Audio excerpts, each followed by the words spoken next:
সেখানে প্রেসিডেন্ট ইয়া করা হয়েছে। রিটায়ার্ড সোলজার্সরা তাদের যে দাবি দেওয়া ছিল আমরা সবাই সবার দাবি দেওয়াগুলো আমরা দিয়েছি। যারা সংক্ষুব্ধ আছেন বা যারা মনে করছেন যে তারা কিছু বিচার বা জাস্টিস চাচ্ছেন বা চাচ্ছেন, তাদেরকে আমরা বললাম যে আপনারা সকলে আলাদা আলাদাভাবে দরখাস্ত করেন।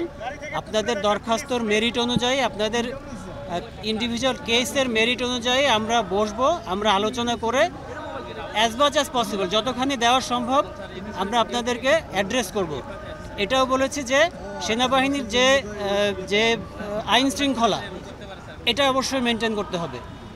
সেনাবাহিনীর আইন শৃঙ্খলাটা মেনটেন করে এবং একই সাথে মানবিকতার মিশেলে যতদূর সম্ভব আপনাদেরকে আমরা অ্যাসিস্ট করা বা হেল্প করার চেষ্টা করব।